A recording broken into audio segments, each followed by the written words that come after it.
You're listening to The White Rabbit, conversations on the art of presenting in a rather noisy world. Your hosts are Matt Krause and Alper Rozanes. Matt helps leaders of international companies speak, write, and present with confidence. Alper is an author, communications trainer, and a startup investor with a diverse portfolio of companies in Barcelona. If you like this podcast, please share with your friends and colleagues. Now, on to Matt and Alper for today's conversation. Alper, I was doing a little reminiscing this week. Oh, yeah? Yeah, I was thinking about an old friend of mine. I think you talked to him once or twice too. He passed away a few years ago. Eric Voss. Did you ever meet him? Eric Voss? I did meet him, and I didn't know that he passed away. God bless his soul. Yeah, I was kind of surprised by that too. But somebody else, another mutual friend of ours, mentioned that he passed away. And there was the reason that I was the thing. One of the many things that I associate with him is he used to use this phrase a lot.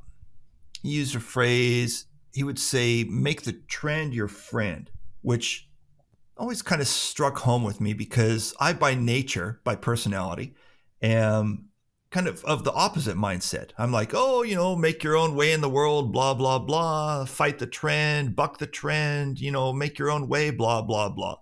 And so here comes this guy, Eric Voss, and he says, make the trend your friend. And so I by nature, I mean, that's helped me a number of times over the past few years, but by nature, I don't follow that advice naturally, no pun intended. And so I was thinking about that phrase, make the trend your friend. And then another thing happened recently. We were reading a book for I'm part of the Presentation Guild book club. And we were reading this book recently. We just finished it the other day.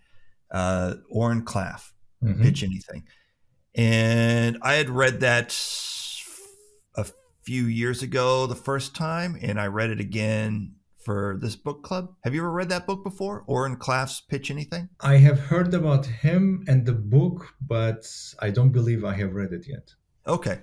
So it's kind of related to presentations, not kind of related to presentation. It's very related to presentations. And related. Yeah, it's directly related to presentations. So anyway, he talks about a lot of things. So what I'm going to mention today, it's not one of his main points. So he talks about a lot of things, but one of the things that he mentions, and it's just kind of in passing, is that he kind of outlines a structure for a pitch presentation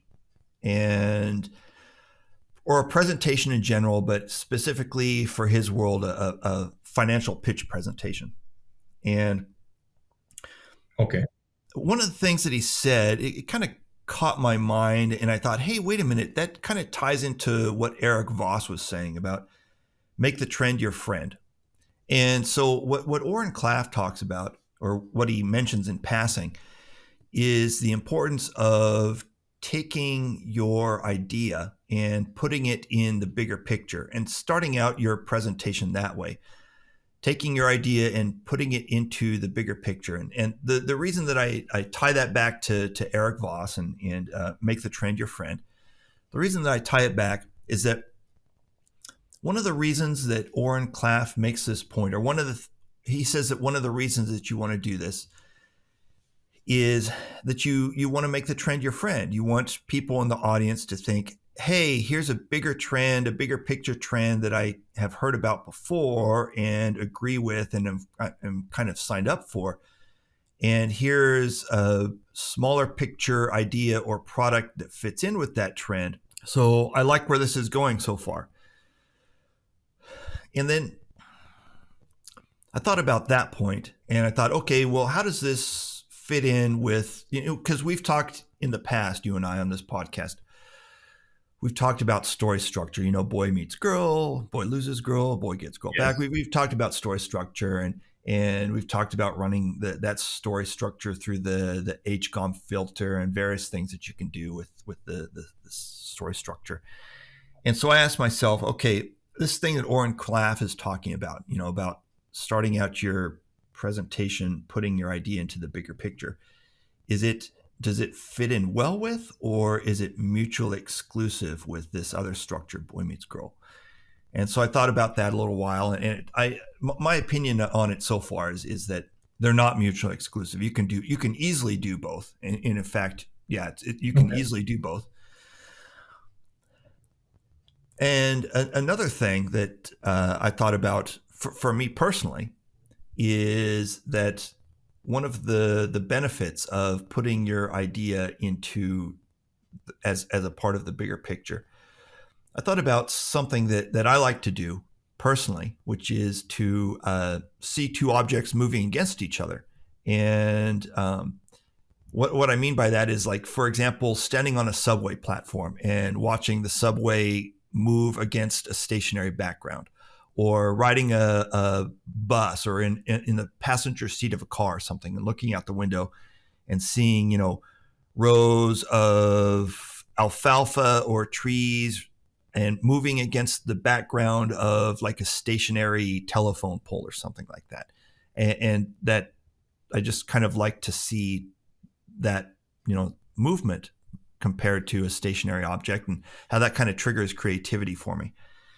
And Oren Klaff's this point that Oren Klaff is making would kind of achieve the same thing for your audience, is that it starts putting your idea against the background of a bigger picture, kind of starts two things moving against each other, and maybe they're not moving in opposite directions, and in fact they should kind of be moving in the same direction, but maybe they're moving at different speeds. So you've got two things that are sliding at different speeds in the same direction, and that's a good way to Okay. start your presentation.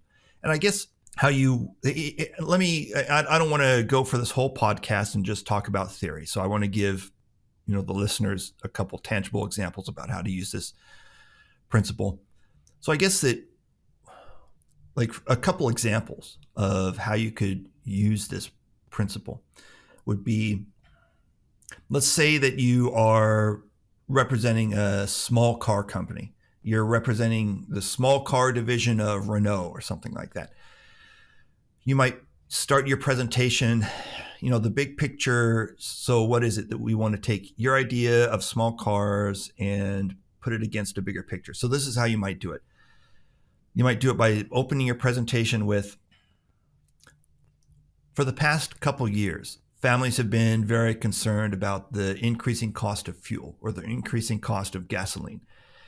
And they want to save money on gasoline. And so it's the size of a car and how much gasoline it uses is very important to them. Fortunately, our small cars fit well into that larger trend. That's one example of how you might do it. Another example of how you might do it, Okay. let's say that you're selling health foods. You're selling granola bars, for example. You might say, for the past few years, people have been more interested in eating healthy foods. They're eating more vegetables. They're eating higher quality foods. Organic foods are important to them. Healthier foods are increasingly important to people. Fortunately, our granola bars fit well into this trend. And then you start talking about your granola bars. So that's how you would turn this into some tangible examples. And from there, you could easily transition into the boy meets girl structure. Let's say you're talking about the granola bars, and so people have been wanting to eat more healthy for a couple years now, and our granola bars fit well into that structure, or fit well into that trend. And so business has been great in the beginning, but our sales have plateaued because we need to break into this new distribution structure, and we need your help to do it. You could easily transition from this Oren Klaff big picture stuff into the boy meets girl structure. So it's not mutually exclusive. You don't have to choose between the two approaches. You could fit the two approaches together. So the takeaway for our audience might be that this is just a good way to get started with boy meets girl. Maybe this is the first step that you take. Yeah. And from what I hear from you, I see that it fits well into the, for example, if you're pitching an idea, there comes a point where you have to talk about the market opportunity and why this is an idea that deserves investment. So I think it would be a good fit. It would be a good tool to use, especially at that point, to show that there is a market for this and it represents an opportunity. Correct me if I'm wrong, but from what I understand, the big picture would be the market opportunity that exists. The main thing that is moving from point to B, let's say at a certain speed. And another thing that could be moving in the same direction would be maybe your product or your solution or the thing that you're bringing into existence. Yeah, exactly. And so this big picture thing, it doesn't just have to be in the first couple sentences of your presentation. It should be in the first couple sentences of your presentation. But if you need to come back to it later, if you want to talk about the market opportunity later and stuff, you don't have to permanently leave the big picture behind. Just make sure you mention it in the first couple sentences. Yeah. Yes. Okay, so tell me, Alper, before we wrap up, do you have any questions or comments about this? Well, questions no, because I was going to ask about how to implement it, and you already mentioned that.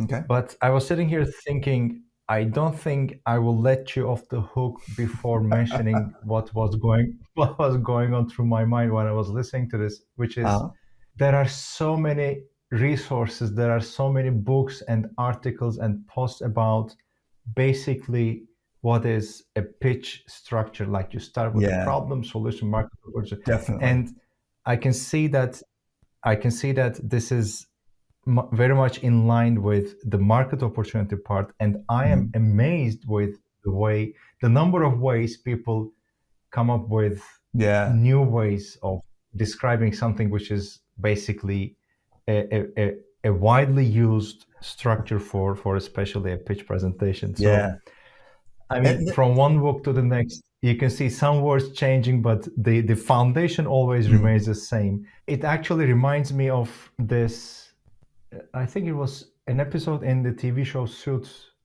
the phrase, "There is nothing new under the sun." Yeah. And I like how each year many books are published on the same topics, but with little changes and everything. So I find it fascinating. So I decided that I wouldn't let you off the hook today before I inserted this comment at the end of the podcast.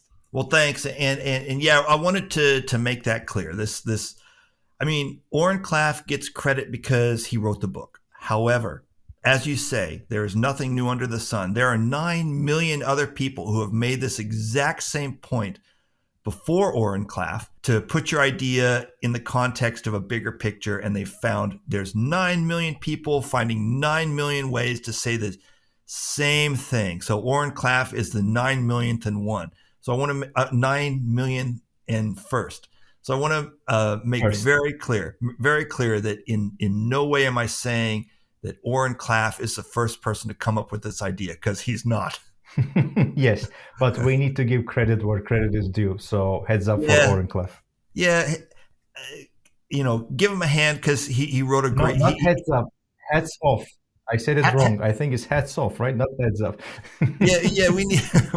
Well, you could probably use a heads up on various things too, but yeah, it's hats off and a tip of the hat to Oren Klaff for putting it all into a book. But yeah, so anyway, that's it for today, and all right, I will talk to you next week then. All right, see you next week. Take care.